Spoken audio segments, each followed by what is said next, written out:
Hi. How are you? Good. How's it going? Good. Happy birthday. Thank you. Happy birthday day after birthday. Yeah, birthday buzz. That's right. Let me get this going here. You feeling dino-rific? Yes, I am. I don't know what that means, but I'm feeling it. Hello and welcome to Reels on Wheels. I am Justin. And this is Irene. And today we are chomping at the bit to go see Jurassic World Dominion. Well, are we chomping at the bit? I'm not really. I mean, like, I love that I'm spending time with you and I get to, like, see what the latest installment is, but I'm, like, not as psyched about it. You know what I mean? Like, if the story just ends, I'm like, fine, you know? But we knew from the last one, like, oh, we unleashed the dinosaurs. It's like, well, now we have to see what happens. Right. When we reviewed Fallen Kingdom, we actually were split on it. We both agreed it was a depressing movie. That's right. Yeah. The dinosaurs that were all dying on the island, and we pick up now where they're part of the ecosystem. Coexisting together. And I'm excited still. Nice. I love the Jurassic Park franchise. Oh, it's great. I mean, okay, I'm excited to see like the legacy cast. Yes. Connect with the new cast. That's the only thing that's sort of the driving force behind this. Totally. So you don't have any expectations or? That's really a curiosity. That's it. Just like, oh, I wonder what convoluted explanation they will have. Okay. But hey, they're back. So it's like, I mean, I guess they were convinced enough to come back. I mean, I hope there's more screen time just because with Dr. Ian Malcolm coming back in the last one, it was a glorified cameo, which was like not awesome. Yeah, it was the way to get you in. Like, oh, Dr. Malcolm's back. Because they heavily promoted him. And he starts and bookends the movie, and there's nothing in between. Yeah. We're back, a dinosaur story. That's what they should have called it. I am also very excited for the legacy characters. You pointed it out. The first Jurassic Park is a masterpiece, right? Yes. And indeed. Each sequel has been a sort of diminishing return. So. But there's a lot of really good dino bits in each movie. So I'm excited for all the dino bits, whatever the dino bits are going to be. I did a rewatch. Oh, I watched the entire thing. Yeah, I watched. Good for you. Yeah. You did your homework. I did my homework for this one. Yay. I don't know if any things are going to connect or not, but I loved seeing all the characters and good. Yeah. I'm excited still. I've heard rumblings. I've heard mixed review things, but that's to be expected, I feel. That's not really swaying my excitement, I think. Nice. Maybe I'm checking my expectations at the door, curbing them a little bit. Yes. So I'm not too disappointed. Or, you know, maybe I'll be surprised. Yeah. Either way, Jeff Goldblum, Sam Neill, Laura Dern. I'm ready for a good time, you know. Bryce Dallas Howard, Chris Pratt, I guess. All of them together. Look, you know what? I really enjoyed Jurassic World. I did too. I enjoyed it. Honestly, it's my favorite of the sequels because they sort of did like a Force Awakens thing where they sort of rehashed the old plot. And that's why we like it. Through it by introducing new characters that way. And it was like a really interesting allegory for the summer blockbuster because it was like, people are tired of Jurassic Park. We need to make a new dinosaur. And like, there's going to be a new dinosaur. It's pretty meta in that sense. Yeah, I think so. There's going to be a new dinosaur. There's probably, I'm wondering if we see Dr. Malcolm's daughter again. Remember we saw her for like 2 seconds? Oh, the one that killed the raptor with gymnastics? I mean, yeah. That's right. Yeah. I don't know. It's fun seeing their dynamic. It would be cool to see some of those side characters again, like Tim and Lexi would be cool, but who knows? That would be kind of cool. Yeah, each Jurassic World movie, they seem to be introducing new characters. Yeah. Like the last one where it was like John Hammond's partner, and you're like, what? You're like, oh, I don't really care about that. Why did he have a partner all of a sudden? I thought he created InGen and all that stuff. They needed a sequel. They needed a sequel. That being said, we're going to go take a look at Jurassic World Dominion. Dun, dun, dun. And oh, I would love to see a talking dinosaur, maybe in a dream sequence again. Bring that back. Yes, that would be amazing. Jeff Goldblum shirt open. Oh, of course, yeah. Like, I hope it's just a bunch of callbacks, but I'm fine with nostalgia. Yeah, that's fine. Yeah, for sure. I'll be happy with that. I think so. there we go. We are back from seeing Jurassic World Dominion. And, and that's our review. Yep, that's it. Bye. What are your thoughts on Jurassic World Dominion? I love it. Yeah? That's the overall, that's my thesis. Oh, wow. I love Very it. surprised. I mean, I almost like when I don't have expectations for a movie, because it can only be really good. Like, it's, you know, if you stay centered, you can only be swayed. But if my expectations were really high, I want to ask about yours, because you were excited. So. I was very excited.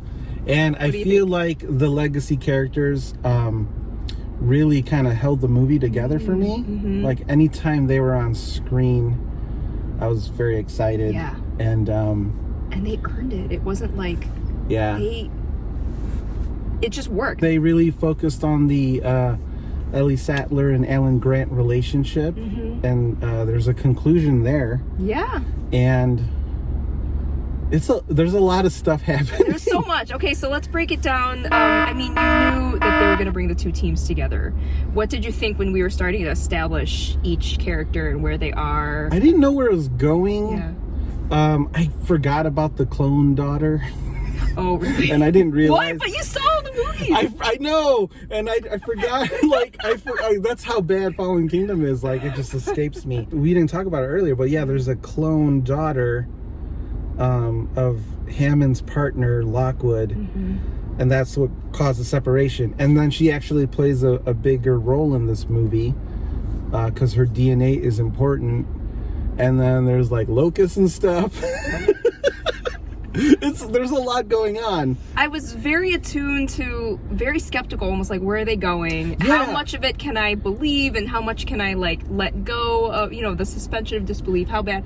I didn't have to work that hard. It was like, yeah, okay, I'm with you. Okay, yeah. Sure. Okay, No, locusts I felt are the gonna destroy the world. Okay. I felt the same way, because the locusts they were the inn for Ellie and Grant. Right. They set it as a problem. Yes. Like, okay, well, how well can we coexist? You know, and it shows footage of humans and dinosaurs intermingling, but it also showed like horrible disasters that can happen. Yeah, and it shows the dark side of sort of the seedy underground of dinosaurs living in our world, where like it brings out the worst in people. Like there's poachers. I mean, there's like this weird market where like they're selling dinosaur stuff. I mean, think of you know, as someone who cares deeply about animal welfare, like it's happening now. Like at the beginning, you know, they showed baby dinosaurs being held in a facility. I'm like, oh, that's like what's happening with farming. You know what I mean? Yeah, so, exactly. But now it's happening with dinosaurs, because and it just makes you think of it in a new way.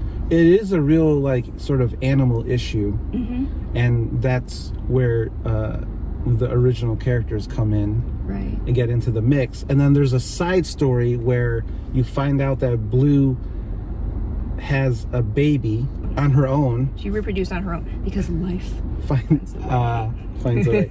And then you find out that this company, Biosyn, definitely not the bad guys. Definitely not InGen, but kind of the same thing. They are tracking her, trying to find Maisie, and they find Blue, and then that sets up another story where Blue's kid gets kidnapped, Beta, and then they also kidnap Maisie.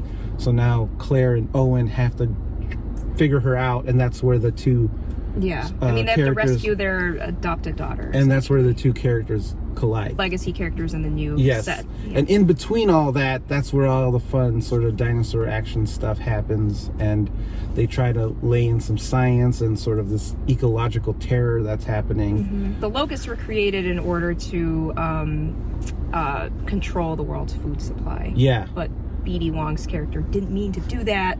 He works for Biosyn, so he wants to fix it. But Tim Cook's, the bad guy in this movie. I don't even remember his name, but he was something else. He's played by Campbell Scott. Hey, this is Justin here, and I'm interrupting the edit because in doing my research, I found out who Campbell Scott's character is, and he plays Dotson. And if you remember that name, he's actually the character that gave Nedry the Barbasol can in the first Jurassic Park movie that took all the DNA samples. And yeah, the Barbasol can is in Dominion, and Aireen and I forgot to mention that. But now that we know that this connection is to a character from the very first movie, it kind of makes it even better. I wish there was more of a way for the audiences to really know that that's supposed to be Dotson, because it's a different actor playing this character. But how cool is that? Back to the review, and yeah, I hope you enjoy the rest of it. That's the movie. I want to say some of the time it didn't gel, and a lot of, like, I felt the runtime a little bit too, but it all crescendoed into like a big nostalgia popcorn movie. Part, which is when now the legacy cast and the new cast have joined together, and now they must escape the Biosyn facility. And then this is where you see all of the nostalgia nuggets, the callbacks, which I was definitely not mad about. I mean, it just made sense, because like I almost forgot to look for them. Yeah, and then when they came up, you're like, oh, yeah. And you know, the real funny thing too is Dr. Ian Malcolm, oh my God, his character provides sort of the commentary for the audience. Like he says the thing that you're saying, that you're thinking. Yes. Yeah. He's like, oh no, not that. Like, why is it always a bigger dinosaur? Or and then when BD Wong comes out, it's you. It's always you. It's always you. Like, what? No, not him. Why is he here? He's always here. When Ellie and Claire are like trying to get to the power, he's like, you just run across. Why are they skulking all slow? I wish there was more of him, but the nuggets that we did get of him were great. I mean, that's always just feedback, always, in anything we do. It's just more Jeff Goldblum, no matter what we watch. But I was very the amount of screen time he got here is what I was hoping for in Fallen Kingdom. And then we got a lot of Ellie and Dr. Grant, like Dr. Sattler and Dr. Grant. We got a lot, and it was really cool to sort of see that relationship now and then have its closure. Yeah. And I thought it was really sweet. They are dynamic. They were just they're back at it again. And oh my gosh, can we talk about like when the Giganotosaurus, is that what it is? Sure. Is that what it is? Yeah, Gigantor. Yes. Gigantor. Yeah. So that is the new big bad, the new dinosaur that everybody should fear. And of course it's bigger, badder, and what do they say? It's like the biggest living carnivore. The largest carnivore the world has ever seen. So of course that was always in the background of everything, and it even beat up our poor T-Rex. Yeah. Aw, kind of felt bad for the T-Rex. Yeah, and then they started showing stuff that they talked about in previous movies where they show raptors with feathers, like they're full blown. That was cool. Yeah. So there's definitely like an evolution going on, so it's cool to see that stuff. Yeah, we've been there since the beginning, 1993 was it? And we've grown up with this. I think for people of our age, I think they would like it a little more than say the young kids and maybe some of the older people. It hit the sweet spot for me. Yeah. I was way into it. Oh, absolutely. Yeah. When they were making their escape, when they were putting together the plan of escape, I'm like, it's running on cylinders now. This is where it's at. Like you said, this is a sweet spot. And I was happy at that point. I'm like, if it dive bombs after this, I think it'll still be salvageable. I think it'll still be okay. Yeah. Like I got everything I wanted at that point. I did too. When we went in there and we noticed the amount of people here, it's like a Wednesday morning. Yeah. Like this is a big summer movie, and it's a lot of kids, and our theater was kind of packed. I felt a little uncomfortable. I still had my mask on. Yeah, we were still masked. It kind of harkened back to like big summer movie season when pre-pandemic stuff, and it was kind of wild to be in that setting.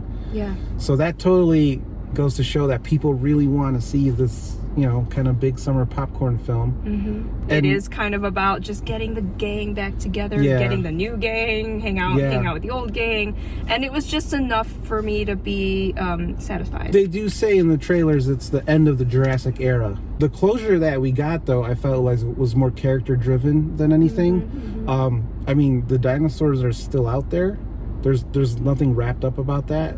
They just say that we need to coexist. Well, now the old facility is now a sanctuary. Yeah, for those dinosaurs that were there, but they're still like blue and There's still they're still out living there out in the wild. Yeah. And like the movie ends on that note where it's like we just gotta learn how to coexist. And like, I think that's a great theme because all of these movies are about trying to enact control over nature. yes, So, and that never ends well. no, That always ends in a helicopter escape. 6 In movies, jeeps. Yes. 5 movies later, they still haven't figured out to just leave it alone. Right. And But if you're gonna come back, do it this way. Yeah, I mean, the whole we're thing here for it. when they were trying, with the truck overturned, and Yeah. then Ian Malcolm, I'm like, yes, come I on. know. And he lights up that flare. I'm like, yes. and he's like doing the thing. Yes. Yeah, I think there was enough good stuff in here for me to also recommend it. The supporting cast, the new additions. Yes, can we talk about Yeah, the helicopter pilot? yeah, Or just Kayla. the pilot. She was amazing. Yeah, Kayla was a really awesome. cool character. Great way to introduce her. Ramsey, the assistant to the evil scientist guy. Yeah. And there's like an interesting character arc for him, and he was really great too. Like, Yeah. the movie has all the characters from pretty much all the movies, and then they add a couple more, and it at some points feels kind of bloated. There was one part where we were like really invested in Ellie and Alan's adventure, and then they cut to Claire, and I was like, oh right. I forgot she's still in the movie. It's hard to juggle. There's a lot. I mean, like, credit to the writers and director for keeping things as tight as they could. It's hard when you're keeping track of 7, 8 characters. Yeah, I felt like they did the best they could. Right. I feel like it's definitely better than Fallen Kingdom. I actually think it splits, maybe splits the so there's 6 movies. So I would go, I'm gonna do my ranking right now. Okay, let's hear it. Jurassic Park, obviously, then I would go Jurassic World, Okay. and then I would go Dominion. I would go 3. Oh, okay. I would go Jurassic Park 3. You mean next? Yeah. Okay. Oh, And I meant then- 2 at the end. Like, Oh. 2 last for me. Yeah, so I would go Jurassic Park, Jurassic World Dominion, Jurassic Park 3, Lost World, and then Fallen Kingdom. Right. Yeah. For me, Jurassic... Wow, Fallen Kingdom was that bad. I Yeah. can see it, though. Yeah. I not mean, gonna fight it's you on really sad. It's like, Yeah. it's really depressing. We were really bummed after that. Yeah, we were just like, okay. But like, I kind of rallied through it because I was like, oh my God, it's going to give us Fast and the Furious with dinosaurs. The crossover. And I'm not going to lie, it kind of did. There's a really insane raptor chase with a motorcycle Yeah. through Italy, and like I leaned over to Aireen, I'm like, it's like a Jason Bourne movie. Yeah. It was nuts. An extreme change, and not just Chris Pratt, taking all the credit. I mean, Bryce Dallas Howard was part of it. Getting in there. Yeah, so there was like really fun action beats. I thought that's what they were gonna do. Like, are they gonna do little vignettes where they just experiment with like different genres? Now it's a western. In a now weird it's way, like in a weird way they did, and Yeah. they actually started that with Fallen Kingdom, because Fallen Kingdom was like this creepy haunted house freak show movie where they're all in that mansion. Oh, that's right. Yes. And it was real scary and stuff. Yeah. So then with this one, you have all these vignettes of like a frontiers film or a western, and then there was like the kind of cool action through Italy spy type movie. And then horror with Claire in the jungle with the giga. No, it was with the long. weird. We don't know what that is. Yeah, but the turkey. we don't know what that is. Saurus. Yes. Who teamed up with the T-Rex to beat the big apex predator? Yeah, that was cool pretty, too. It was and a then, theme of like teamwork. Yeah, and then that you got a Jurassic Park movie there at the end, or like I guess like a monster movie, a kaiju movie, right? Yeah. So it was like a weird amalgamation of all these different things, and I kind of liked it. I liked it too. Like it almost like knew what it was doing. Yeah. All right. Yeah, we're already 6 movies in. Let's play. Oh yeah, Let's have that's fun. a good way to look at it. Yeah, for sure. Let's have fun. And then how about like the cool logo? That That was with the waterfall. And then it came T-Rex through. Yeah. I really hope they don't make another one, but I mean, this thing's a moneymaker. I just remembered another villain that was just arrested and not killed. Oh, really? Who was The that? French agent who arrested the Oh, the yeah. one who was transporting. Oh yeah, the You know? evil Asian lady. The woman. I forgot her name. Santos. Was it Santos? Yeah. So she might come into play later. Yeah, they introduced her character. Yeah. And then she got arrested by the French guy. Mm-hmm. So it sounds like there's a lot going on, and there is. If it is the finale, do you feel like they ended on a high note? Oh, for Or do sure. you think they were a good day to die hard? No, this was great. Okay. Yeah, I like, because you said that they kind of concluded with it being character focused. Yeah. And I really liked that. Because, like, honestly, what can you do? Like dinosaurs are part of the ecosystem now. Yeah. Like, What else can we what say else about can it? we what else can we do or even say about it? Right. Right. Yeah. There's going to be wonderment there, but also there's horror, Yeah. which they showed you with like the freaking poachers and stuff. Right. But I really like that they focused on the The characters. people, because like, yeah, it's now that we're talking about it, because like dinosaurs are now a part of life in this world. Yeah. But in our world, we're almost very used to seeing dinosaurs on screen. Oh, right? Good point. So like, we're living with it. It's part of the ethos. Like where you go to a store and there's a dinosaur and everything. You know, Yeah. like we're very used to it, but it's still very nostalgic. Yeah. So, And the first Jurassic Park is because of that. It became such a part of the pop culture zeitgeist that it's like, of course they're gonna, it's been parodied. It's been, and you see that logo splashed everywhere, and like, it made dinosaurs cool, and it's like we're so used to that now. It's like, well, let's focus on these characters that yeah. while this fantastical adventure is happening. Yeah. Yeah. So Indeed. That was nice. Life find a way. I'm gonna give it a reels. It's a big summer popcorn film. Like, go see it. Yeah. We talked about it earlier. It is kind of diminishing returns with each sequel because you can't, like what Spielberg did in 93, 94 with that first movie. Yeah. You can't get that ever again.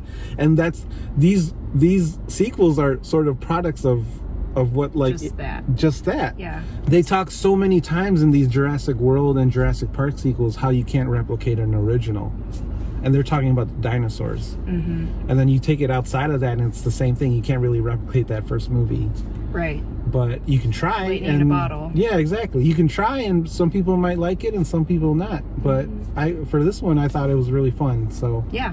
I'm gonna recommend you go see Jurassic World Dominion.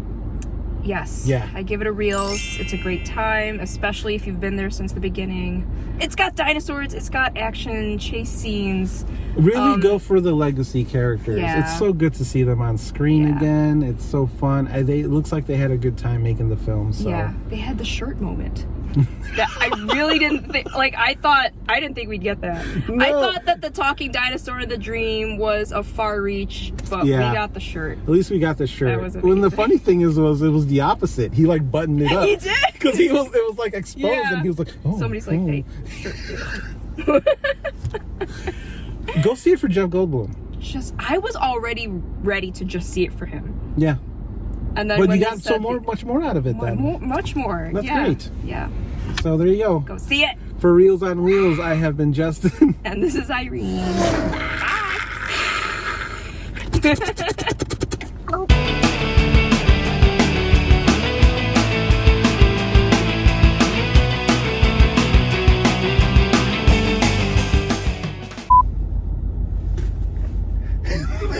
He didn't see me. But somehow with more flair. Like somehow He was better. doing it like some like a weird, dance. Like only Jeff Goldblum can. He's like channeling some weird Samoan, like, hey yo, like it was so weird, like a weird haka.